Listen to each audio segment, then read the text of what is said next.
All right. Hey guys, I'm Brock. It's been forever since I've done any sort of a video, but felt super impressed to do a quick one today about friendships for men and how we're not good at it and how few of us actually make our male friendships a priority. And the older I'm getting, and at the time of making this little video here, I'm going to be turning 45 next week, which makes me feel super old, and just pausing to reflect on how quickly life goes. And a couple of things kind of prompted this introspective thought on male friendships. And number one was that I was recently in Florida with my wife's family on spring break. Her dad is, oh my gosh, is he 85 or 86? But, in his 80s, and I would, be hanging out and working, and he would be in his office a lot just talking on the phone. And one day I went to my wife and I said, "Who's your dad talking to all the time?" And she just laughed and she said, he always is talking to friends. He's got so many friends and he'll just do the old-fashioned method of picking up the phone and talking to them. And some of these friends, honestly, they're not necessarily in their 70s or 80s. Some of them are 20 years younger and people he's worked with. But it's really, really cool to see that he was really good at maintaining friendships and valuing friends. And now that he's, in those later years in life, he has wonderful people that he's surrounded with.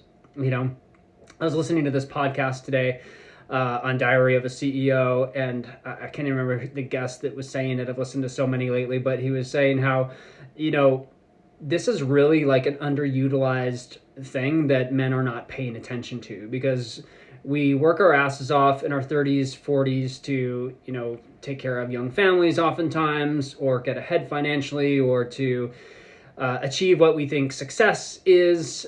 And then during those times, oftentimes we just don't prioritize making friends with other guys or maintaining friendships with other guys. And then what happens? We get old, the kids leave the house, and we find that we might not really have those friendships anymore because we haven't nurtured them. It's just like a bank account. You've got to put something in it to get something out. You've got to invest in those friendships. You've got to pay attention. So, just a couple things I've been playing with, and I'm not coming on this video saying, oh my gosh, I'm the expert here. But I had a real rude awakening a couple years ago. Our family moved from Florida to Tucson, Arizona. We're no longer living there, but we went a whole year there. And I realized when we were driving away in the moving truck, moving to Central Oregon, where we live now, that I hadn't made one genuine male friend in a year, like in that whole time. And it made me really think, like, what am I doing? What am I prioritizing? Well, obviously I'm prioritizing my family, and, we get kudos for that. And that's what society says is the right thing. We're showing up as men, we're taking care of our families. We work our asses off, we stay busy, we stay productive, and maybe, just maybe, we have a little bit of time for our hobbies. In my case, getting out and doing some cycling. But beyond that, time just goes so fast. And we're all going to hit that point where we either get to those later years in life, I think, where we've got really rich, amazing, meaningful friendships, guys that we can call or hang out with, or, go skiing, or just sit and do nothing with, if we've nurtured those. And all of this has kind of made me recommit to this practice of maintaining current friendships and wanting to make more friendships with other like-minded men, because life is short, and if we don't, they're not going to be there in the end, I think. So a couple things just to share that I've been doing. Number one, I've been reconnecting with some of the longtime friends that I have. It was really cool to reconnect with a childhood mountain bike racing buddy from high school the other day. He's living in New Hampshire, and we caught up. It's so cool, and it's really fun. Hey, send me a picture of your kids. I'm not on social media, so I'm probably worse than some. I don't know what's going on in the world. So, it was just cool to see and reconnecting. And it was just like we picked right back up, where we left off in some respects. and it's really fun to reconnect to those old relationships. So I recommend doing that if you haven't. Just take out the contacts on your phone, or think about a couple of people from the past that were friends at one time, and rekindle that. And some of them will click and some of them won't, but I think it's worth a try. Secondly, I've been part of men's groups, and some have been really cool, and some have been so-so, and some of them have been, I'm never going back, So I realized a couple years ago that a lot of my richest friendships have come from just being out in nature with other guys, doing things that are challenging, hiking or climbing mountains, fly fishing, mountain biking, just adventurous stuff outdoors. I mean, that's my style. Some men find that on the pickleball court or playing chess or whatever, but for me, I've made a lot of rich, deep connections, out in the wilderness, exploring, going through challenge together with other men. And so I created a men's group, if you even want to call it that. It's more of like an adventure group for dudes called Men of the Wyld. And, we get out once a month, do something cool.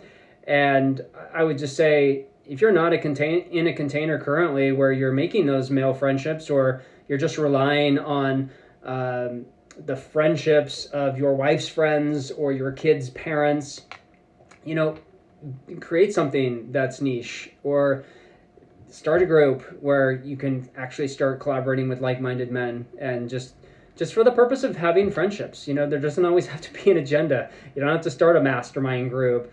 You don't have to make it about anything, just for the sake of making friends. Why not? It's important. And since we've started that group up here in Central Oregon, it's been super cool. It hasn't been like hundreds and hundreds of guys, but I've met a lot of really cool men that I would, feel totally comfortable calling up and hanging out with, or doing something with, or talking about real life stuff, that's not forced or overly emotional, but just natural. So that's what I got, a couple of things: rekindle past friendships that are worth rekindling. And, if you build it, they will come.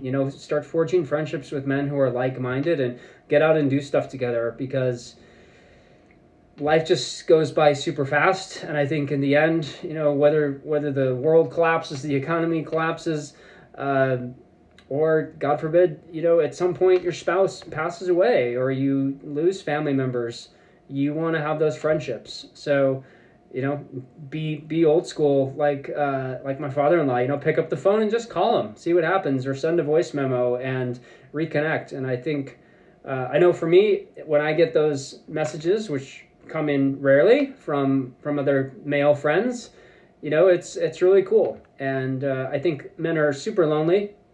They are super determined, and they put their heads down and they try to take care of their families. But this has to be something that is integrated into life, and in order to really come out well-rounded and balanced. And there's no question we're in a loneliness epidemic, especially with a lot of men just, like myself, working from home. It's easy to do nothing and stay in our little cocoons, but try to branch out, see what happens, see how much life gets enriched by genuine male friendships. And if you're in the Central Oregon area, hit me up. Let's get into the Men of the Wyld group and go out and do stuff. Or if you're hearing this and in a cool spot, form a community of your own. Do something. So I hope that helps. I don't know if that lands with anybody, but I thought I would share that. And go find some friends. Reforge them. Take care. Peace.